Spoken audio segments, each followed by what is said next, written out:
नमस्कार दोस्तों, आप सभी का फिर से एक बार स्वागत है आज की और एक इंटरेस्टिंग कहानी में। तो आइए कहानी को शुरू करते हैं। कहानी का नाम है ऐसी दीवानगी।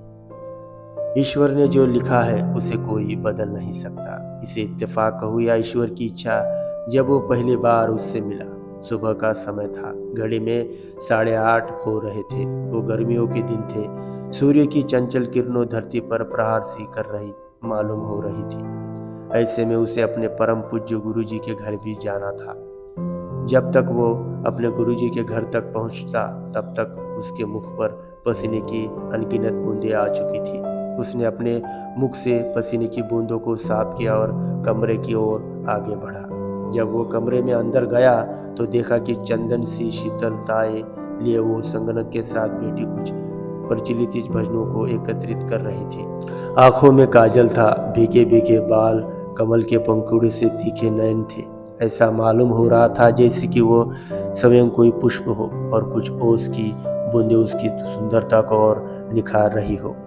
काफी तारीफ सुनी थी उसकी गुरुजी के मुख से, परंतु आज स्वयं उसको खुद ही महसूस कर रहा था। तब तक अचानक से उसने उसकी तरफ देखा। वो खुद में ना था और जैसे ही उसकी आंखों से उसकी आंखें मिली, वो उसकी आंखों में ही डूबने लगा। उस क्षण का शब्दों में अगर वर्णन करूं तो वो दीवाना सा हो गया था। नजरों को हटाने की इच्छा तो नहीं थी, परंतु लोक लाज को मद्देनजर रखते हुए उसने अपने नेत्रों पर नियंत्रण किया। पहली मुलाकात थी, नेत्रों का इस कदर एकटक स्थिर हो जाना उसे उचित न लगा। तब तक कमल नयनी ने संबोधित करते हुए कहा, आपकी काफी तारीफ सुनी है। लड़के ने पूछा, क्या आप मुझे जानती है? उसने तुरंत जवाब दिया, जैसा आपका नाम है तेजस, आप स्वयं वैसे ही है, अंकल ने बताया था। वो निशब्द था, चेहरा खुशी से लाल हो गया था। तारीफ सुनी तो लाल होना स्वाभाविक था, परंतु उसके मुख से जिसने कुछ क्षण पहले उस पर जादू सा कर दिया था, पर इतनी बातचीत करने के बाद तो वह फिर घायल था। आंखों का नशा अभी ठीक से उतरा भी नहीं था।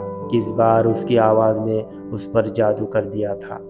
उसकी आवाज में इतनी मधुरता थी कि वह बोल बैठा कि जितना मैंने आपके आवाज की तारीफ सुनी थी गुरुजी से, आप उससे कहीं अधिक मीठा एवं मधुर बोलती है। वो उसकी बातों को सुनकर हंसकर रह गई और एक प्रश्न उससे ही कर दिया, अच्छा जी, सच्ची ऐसी बात है? उसने भी बस मुस्कुरा कर दी ही जवाब दे दिया। दोनों कमरे में बैठे बातचीत कर रहे थे कि गुरुजी आ गए। उन्होंने एक बार फिर से उन दोनों का परिचय करवाया। तेजस की तारीफों के फूल बांधते हुए उन्होंने कमल नयनी से ही पूछ लिया, कैसे लगे ये तुमको? उसने अपने नेत्रों को फर्श की तरफ करते हुए कहा, अच्छे है, निसंदेह इनमें तेज विद्यमान है। ये सुनकर वह मुस्कुरा कर रह गया। गुरुजी भी मुस्कुराया और ये कह कर चले गए कि तुम लोग बातचीत करो, मुझे विद्यालय जाना है। हमने काफ़ी हंसी मजाक किया।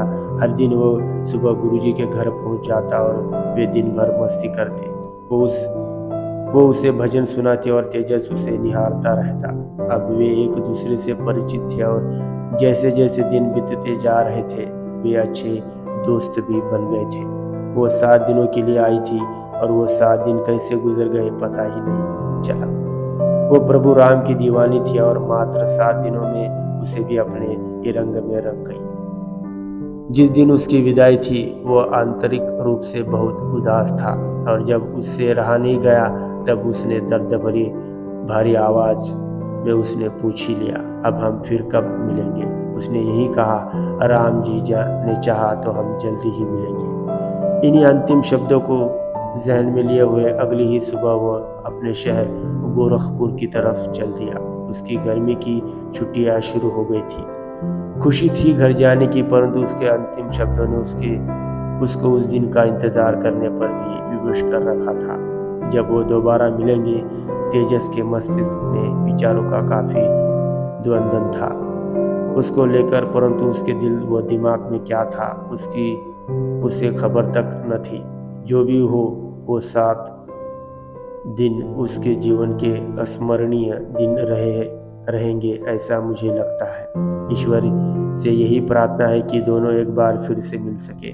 तो दोस्तों, ये छोटी सी कहानी आपको कैसी लगी हमें कमेंट करके ज़रूर बताएं, और ऐसे ही इंटरेस्टिंग कहानी सुनने के लिए हमारे चैनल को भी सब्सक्राइब करना ना भूलें। धन्यवाद।